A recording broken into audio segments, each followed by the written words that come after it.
that I was asking for in the UFC, they were right on board to do that. So And you feel like she's the right kind of matchup since she's coming off a title shot yeah, and everything. absolutely. Yeah. That puts me immediately in the mix, and that's what I've wanted for like years now. So it's been a long time coming. Appreciate it. Sarah, great to see you in person. It's good to see you. So, with the debut and the change of landscape and everything, obviously been a while since you've had something like this happen, and jumping into the deep end a little bit right where you wanted with Arlene, and then Hawaii, big card. Do you think there'll be any pressure or anything like that, just with all these elements going into the debut here? I think like from the moment I started, even as an amateur, I've had pressure in fighting. I don't think there's one fight that people didn't expect, me to do well and go and win. So I've never not had that. And I honestly, is even before that with wrestling. I was 20 years old. I made my first world team and people had high expectations. So I don't know what it's like to go into a thing and not have pressure. So I put pressure on myself, but I think it's from the outside too. I just don't mind it anymore. Absolutely. And do you think that in this matchup, Arlene has been known more for her striking, right? Mm-hmm. Great boxer. Anger Fist is her nickname. Fantastic there. So, and obviously you love to wrestle, but in these kind of matchups, do you like to test yourself a little bit and, strike with the striker for maybe a little bit, not the whole fight, but show that you can do that? And we know you got power as well. Yeah, no, absolutely.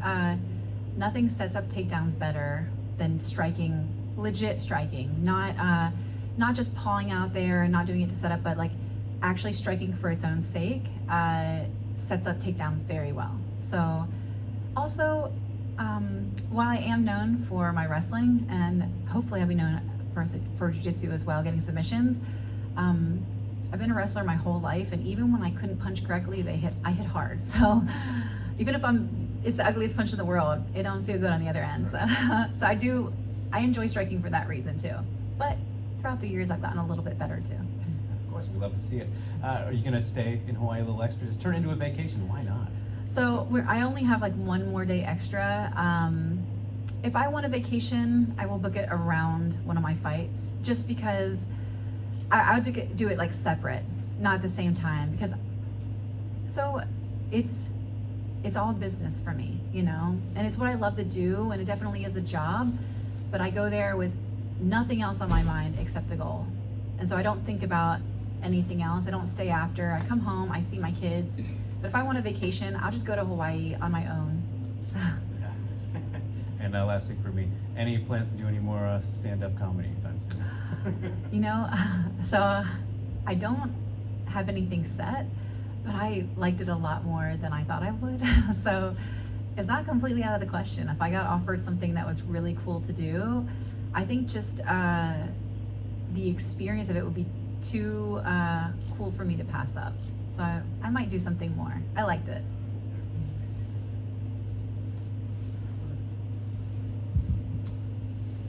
Hey Sarah, how you doing? Good, how are you? How does wrestling translate to MMA and double barrel on this one? Were there any wrestlers that you saw coming up, Dan Henderson, DC, Henry Cejudo, the guys that were on the Olympic level, and then you end up doing that in 2004? Mm-hmm. So really my roots, the first time I ever watched any fighting was on VHS, and it was two wrestlers from my college at Lock Haven University. It was Tim Boach and Mike Cesnalevich. They both fought for the UFC, and so that was my introduction. It was two of my teammates. And did you ask me how my roots translate? Correct. How does the wrestling translate to MMA? Oh, okay. So I think that some of the aspects that I've seemed to thrive with is pushing past your limits, the mental conditioning, the physical conditioning, the control. So it's not just submissions, obviously, like jiu-jitsu has, the master at submissions, and they can flow through them really quickly, but wrestling is really about completely dominating and breaking your opponents, and that's one thing that I think that is my favorite.